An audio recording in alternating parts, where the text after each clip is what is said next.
Do I need to restart? Read verse 5 again. Okay. Although Lot also, which went with Abram, had flocks and herds and tents. That's Genesis 13:5. Lot did pretty well down in the land of Egypt also, and the land was not able to bear them, and they might dwell together, for their substance was great, so they could not dwell together. And there was strife between the herdsmen of Abram's cattle and the herdmen of Lot's cattle. And the Canaanite and the Perizzite dwelled then in the land. Genesis 13:6-7. Yes, 6 and 7. The word of God is marvelous. If it's a marvelous word, and just let it speak to you. Will you notice this, that Abram got two things in the land of Egypt, which caused him untold grief. One was riches, and the second was a little Egyptian maid by the name of Hagar. You see, we'll see more about her later, but now he has riches, and it causes him and Lot to have to separate because there's strife between them. Yeah, I don't know what that means. That means there's kind of anger or something between them. That's strife. I think I have strife in people. Sometimes you do. Okay, now you read it. I mean, you would follow me, and that way when I let off, you can do it. Did you notice this statement? And the Canaanite and the Perizzite dwelled then in the land. Now, Abram's herdsmen and Lot's herdsmen are fighting. There you go. That's that strife. And then Abram and Lot disagree. Wait, that's confusing. That's disagreement. They're disagreeing. Let's see here. Right there. Okay. The very interesting thing is that then the Canaanite probably whispered over to the Perizzite, look at them fighting. They're fighting again. When they came down to this land and built an altar to the living and true God, how we looked up to Abram. When he first came here, we thought he was such a wonderful man. We thought he was honest, and we knew he was truthful, but look at him now, fighting with Lot. Look at that strife they're having. I don't think the Perizzite and the Canaanite were very well impressed by Abram and Lot at this time. That's like us looking at Christian folk, isn't it? Let me say this to you. Although it may step on your toes, I do not know your town. I don't know where you live. But if yours is like other towns, like the town I came from, the Methodists and the Baptists and the Presbyterians just don't get along. And there's fighting. And when there are these eternal fights in church today, the unsaved man on the outside knows about it. May I say this to you? He then says, if that's Christianity, I don't want any part of it. I can get a fight outside. I don't need to join the church to get a fight. The Lord Jesus said to his own, and he says to the church today, by this shall all men know that you are my disciples, if you're fundamental and you organize a church. Oh no, he said, by this shall all men know that ye are my disciples, if you have love one for another. My class does not have that. Yeah. John 13:35. Now, the Perizzite and the Canaanite, those old rascals, know when your church is fighting on the inside, my friend. I had an uncle who never came to know the Lord. My aunt used to weep and say, oh, he won't listen. Do you know why? With her lived a sister, another aunt, and I used to go there sometimes on Sundays for dinner. Do you know what we had for dinner? Roast preacher. One of my aunts went to the Methodist, the other went to the Presbyterian church, and oh boy, did they try to outdo each other, talking about the preacher and the fights that was going on. I used to watch my uncle. He would just sit there and eat. He wouldn't probably say a word with his head down. Then he'd get up and leave and go down to his club for the afternoon. When he would come home in the evening, he wasn't drunk, but he sure had had several drinks. They never won him to Christ. there's a lot of people not being won today, my friend, because of the strife that is inside the church. Now, this is interesting. People are having a strife with Trump. Well, this is interesting. The Canaanite and the Perizzite dwelled then in the land, and they still dwell in the land today. They are right near your church, by the way. And Abram said to Lot, let there be no strife. I pray thee, between me and thee, and between my herdmen and your herdmen, for we're brethren. It is not a whole land before thee. Separate thyself. I pray thee from me, if thou wilt take the left hand, and I'll go to the right, or if thou depart to the right hand, then I'll go to the left. That's Genesis 13:8 and 9. He was trying, wasn't he? Yeah. I know, I'm over here laughing. They have 1,500 square miles. Yeah. You know, surely they And they're can fighting find enough over room for them. space. I know. I mean, each of them could have 750 square miles. You know No, what it's this is more making me think of? It's more, that would be only 1/4 of the land. I know. You know what this is making me think What? of? How Iran's making trouble for themselves with everybody. You got it, Every girl. single state hates them. Yep. It's just like the one kid in the class that nobody likes. Well, let's finish seeing what Abram's Okay. doing.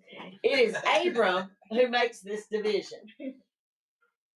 It took a big man to tell Lot this. In other words, Abram's saying that Lot could choose what he wanted, and Abram would take what was left. This next section is entitled Lot Goes to Sodom. Now, do you want to read? All right. You start right there. Where do I end? Tony will tell you. Lot goes to Sodom, and Lot lifted up his eyes and beheld all the plain of Jordan.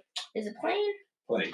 Okay, I thought it was. Plain of Jordan. That it was well watered everywhere. Before the Lord destroyed Sodom and Gomorrah, even as the garden of the Lord, like the land of Egypt, as thou comest unto Zor. Genesis 13:10. That was a beautiful spot in those days. Then Lot chose him all the plain of Jordan, and Lot journeyed east, and they separated themselves the one from the other. Abram dwelled in the land of Canaan, and Lot dwelled in the cities of the plain, and pitched his tent toward Sodom. Genesis 13:11-12. This is interesting. Probably during all the time Lot spent in that land with Abram. At night he would push back the flap of his tent and look out and say to Mrs. Lot, "Isn't that a beautiful spot down there?" In the morning he would get up and say, "My, it looks so attractive down there. The grass is always greener in the other pasture." When the day came that Lot could make a decision and go, you know the direction he went. No man falls suddenly. It always takes place over a period of time. You lift the flap of your tent, and you pitch your tent toward Sodom. And that's the beginning. Lot lifted up his eyes, and he saw the plain, and he headed in that direction. That is the biggest mistake he ever made in his life. Lot did not know this, but the men of Sodom were wicked and sinners before the Lord exceedingly. Genesis 13:13. We will see later what happened to Lot and Mrs. Lot and the family down in Sodom. And that concludes J. Vernon McGee's commentary on section verses 5 through 13. And now let's look at Chuck Smith's commentary on section verses 5 through 13. You know, there's division between Lot and Abraham. Yeah. Lot's dad died at a early age, whenever Lot was still young. And Abram had basically adopted Lot.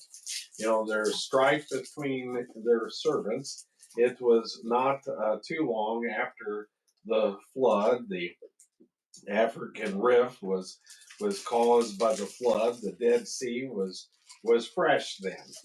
It wasn't full of salt like it is now, and because of there not being an outlet, it became a high concentration of salt today. It's 1,300 feet below sea level there, and it's very hot in the summertime. It grows tropical foods there, citrus foods around the Jordan today. There's fresh water from the mountains that flow down there. The beginning of the backsliding of Lot is found here, though. He's freshly, and it's a selfish choice that he makes here. Yeah. Next time he is inside the gates of Sodom. Lot is I can't read my own writing again. He seemed attracted by the wicked and sinners, exciting and treating please, able, given. I can't read my writing again. In death, even treats in death. Anyway, the wise see where the path leads. In other words, we know that sin ends in death. Absolutely. And so the wise see where that it's going, but he couldn't see that. He couldn't see where this was going to lead him by pitching his tent toward Sodom. Can I say something? Sure. Lot and Abram fighting literally sounds like my class. Okay. Because that made me think of the Wild West. Yeah. And my class is literally that. Gotcha. Everybody pretty much is enemies. Yeah, everybody fights today. They do. Niagara Falls is not rapids. You want to ride. It's fun and exciting, and thrill. You are headed toward destruction, though. Yeah. And so you may want to. It might be fun riding the rapids until you hit the falls. Right. But I think it was my mother. I've told this story before, but I thought it was here, but I guess we haven't done 13 before. No. And so, I guess me and Jerry were arguing over a piece of cake. Who would get the biggest piece of cake? And so Mom tells us the story, and so then we argue over who's going to get the smallest piece of cake. Because apparently, if you pick the smallest piece or the work, or first of all, you try to get the other person to make the decision. Yeah. And I can see you two doing that. No, you decide. No, you take your piece, which piece you want. No, you take which piece you pick. Want. You pick the piece first. Remember Chip and Dale? Thank you. No, thank you. Because now he has to pick the smallest piece, so you want him to go first. Oh my goodness. And so, but then it taught us that if we pick the smallest piece, we would be blessed in the end somehow.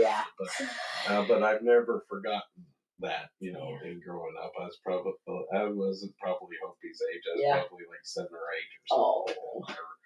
Whenever this was going, or maybe even younger. But anyway, that concludes that section. Well, let me tell a little story. Mark, our cousin, is preacher at Church on the Rock, and I'll never forget the sermon he did on Lot and Abram, and he had a tent set up on stage, and when it first started, we didn't know where he was, and he peeked out and he said, "Don't pitch your tent towards Sodom." Yeah. I've never forgot that, Mark, if you're watching.